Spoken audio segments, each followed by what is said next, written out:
तो जो भी हमारे स्टूडेंट MGKVP यानी कि महात्मा गांधी काशी विद्यापीठ से हैं और वे BSc 6 सेमेस्टर के स्टूडेंट हैं और कल के डेट यानी कि 26 मई 2025 को उनका फिजिक्स का पेपर होने वाला है। और आपके मन में बहुत सारे क्वेश्चन हैं कि कल के पेपर में किस तरह के क्वेश्चन पूछे जाएंगे और कौन कौन से क्वेश्चन मोस्ट इम्पॉर्टेंट है। तो आपके इस प्रॉब्लम को देखते हुए आज के इस वीडियो में मैं 20+ ऐसे मोस्ट इम्पॉर्टेंट क्वेश्चन लेकर आया हूं जो कि प्रीवियस ईयर में अलग अलग यूनिवर्सिटी में पूछे गए हैं और आपके आने वाले एग्ज़ाम के लिए बहुत ही इम्पॉर्टेंट है। और वीडियो में मैंने शॉर्ट और लॉन्ग सभी तरह के क्वेश्चन को इंक्लूड किया हुआ है। तो आज का ये वीडियो आपके एग्ज़ाम के पॉइंट ऑफ व्यू से बहुत ही इम्पॉर्टेंट होने वाला है। तो वीडियो को आप ध्यान से देखिएगा, पूरा देखिएगा, वीडियो को कहीं स्किप मत कीजिएगा। आइए चलते हैं पहले क्वेश्चन की ओर। और पहले क्वेश्चन में मैंने शॉर्ट आंसर टाइप क्वेश्चन को इंक्लूड किया हुआ है। तो आइए चलते हैं पहले क्वेश्चन की ओर। पहला क्वेश्चन है व्हाट इज़ द ब्रावेश लैटेक्स। तो ब्रावेश जाली क्या होता है, इसके बारे में आपको बताना है। चलते हैं दूसरे शॉर्ट क्वेश्चन की ओर जो कि है डिफाइन मिलर इंडिसेस यानी कि मिलर सूचकांक को परिभाषित कीजिए। थर्ड शॉर्ट क्वेश्चन है व्हाट इज़ हॉल इफेक्ट। तो हॉल प्रभाव क्या है, आपको इसके बारे में बताना है। चलते हैं फोर्थ क्वेश्चन की ओर। फोर्थ क्वेश्चन है what are leptons, give some example. तो लेप्टॉन्स क्या होते हैं, इसके कुछ उदाहरण दीजिए।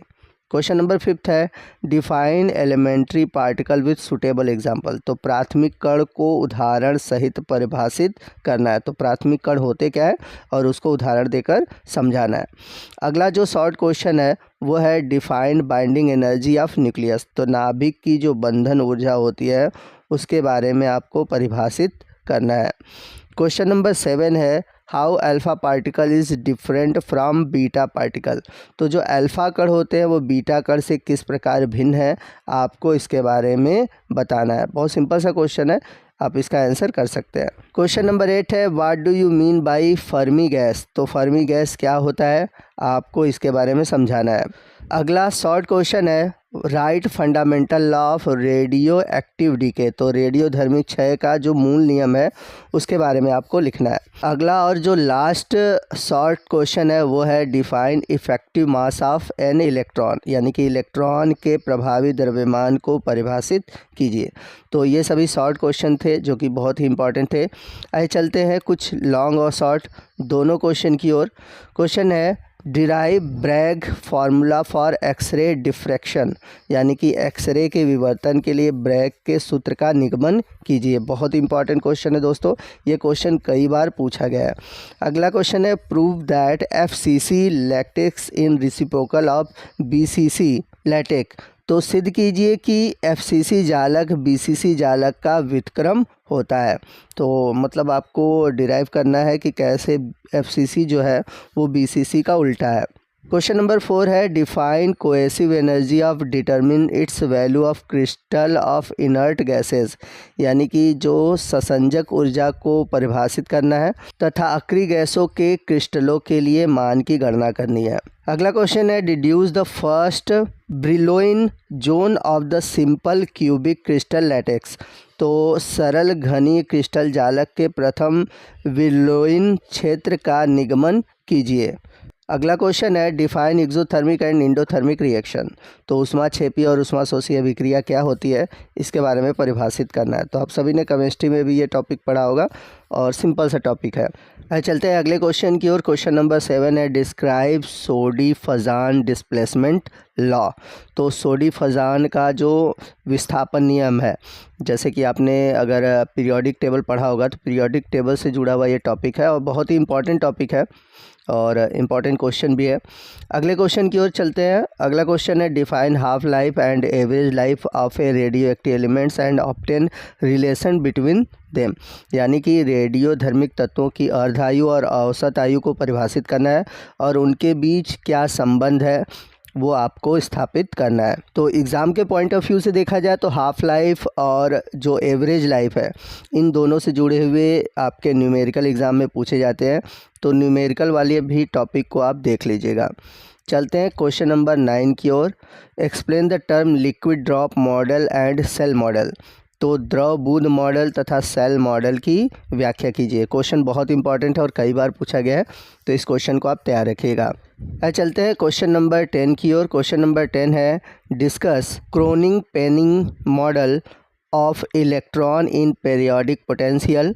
तो आवर्ती विभव में इलेक्ट्रॉन के क्रोनिग पेनी मॉडल की व्याख्या करना है और इसके जो लिमिटेशन है, इसकी जो सीमाएं हैं, उसके बारे में आपको बताना है।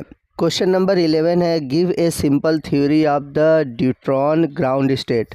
तो आपको ड्यूटेरॉन की जो मूल यानी कि जो निम्नतम अवस्था के सरल सिद्धांत का विवरण देना है। चलते हैं क्वेश्चन नंबर 12 की ओर। क्वेश्चन नंबर 12 है explain beta decay from radio active nuclei on the basis of proton neutron hypothesis. यानी कि प्रोटॉन न्यूट्रॉन परिकल्पना के आधार पर जो रेडियोधर्मिक नाभिक से बीटा का क्षय होता है उसकी व्याख्या करना है। तो आपको बीटा डीके के बारे में बताना है। तो आप अल्फ़ा, बीटा और गामा तीनों तरह के जो डीके होते हैं उनके बारे में पढ़ लीजिएगा और अल्टरनेट करके इन तीनों में से कोई एक ज़रूर पूछा जाता है। चलते हैं क्वेश्चन नंबर 13 की ओर। क्वेश्चन नंबर 13 है discuss the construction working principle and advantage of Geiger Muller counter यानी कि जीएम। तो आपको गीगर मूलर काउंटर यानी कि जीएम की संरचना, उसके कार्य एवं उसके उपयोग के बारे में लिखना है। तो बहुत ही इंपॉर्टेंट क्वेश्चन है, इस क्वेश्चन को तैयार रखिएगा। चलते हैं क्वेश्चन नंबर 14 की ओर। क्वेश्चन नंबर 14 है how is lattice constant a related with the density rho of the crystal material. तो जालक नियतांक के अल्फ़ा का क्रिस्टल के घनत्व रो के साथ क्या संबंध है, इसके बारे में आपको बताना है। क्वेश्चन नंबर 15 है why can not we use visible light to study crystal structure.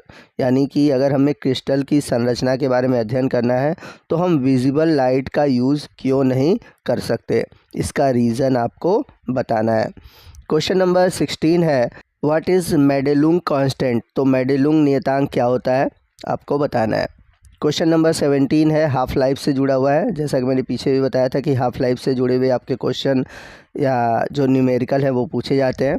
तो आइए देखते हैं क्वेश्चन क्या है। क्वेश्चन है potassium 40 have half life of 4 × 10⁸ years, find its decay constant. तो पोटेशियम जिसका परमाणु भार 40 है और उसकी अर्ध आयु है 4 × 10⁸ वर्ष, इसका जो क्षय नियतांक है वो आपको ज्ञात करना है। चलते हैं क्वेश्चन नंबर 18 की ओर। What is the condition for sustaining a chain reaction. यानी कि श्रृंखला अभिक्रिया को स्वतः अभिपालित बनाए रखने के लिए क्या प्रतिबंध है। कहने का मतलब ये है कि अगर श्रृंखला अभिक्रिया चल रही है तो उसे अपने आप लगातार चलने के लिए कौन कौन से कंडीशन है उसको हमें फॉलो करना पड़ेगा।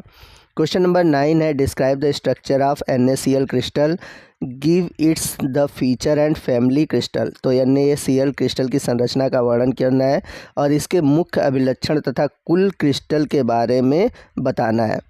चलते हैं लास्ट क्वेश्चन की ओर जो कि बहुत ही इंपॉर्टेंट है। Question give a brief account of band theory of solid, explain qualitatively the classification of solid into conductor, semiconductor and insulator on the basis of band theory.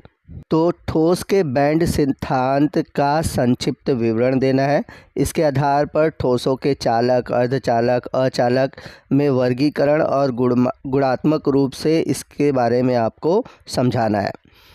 तो दोस्तों ये थे 20 मोस्ट इम्पॉर्टेंट क्वेश्चन जो कि आपके exam के point of view से बहुत ही इम्पॉर्टेंट है। और यदि आप चाहते हैं कि मैं कुछ न्यूमेरिकल भी लेकर आऊँ, उसके सॉल्यूशन भी आपको प्रोवाइड करूँ जो कि प्रीवियस ईयर में फिजिक्स के पेपर में पूछे गए हैं, तो आप कमेंट करिएगा, मैं शाम तक आपके लिए वीडियो अपलोड कर दूँगा। तो आपको आज का ये वीडियो कैसा लगा कमेंट करके ज़रूर बताइएगा। वीडियो अच्छा लगा हो तो प्लीज़ वीडियो को लाइक करिएगा, अपने दोस्तों में शेयर कीजिएगा और कोई भी डाउट है आप हमसे कमेंट करके पूछ सकते हैं। तो मिलते हैं अगले वीडियो में अगले टॉपिक के साथ, तब तक के लिए जय हिंद, जय भारत।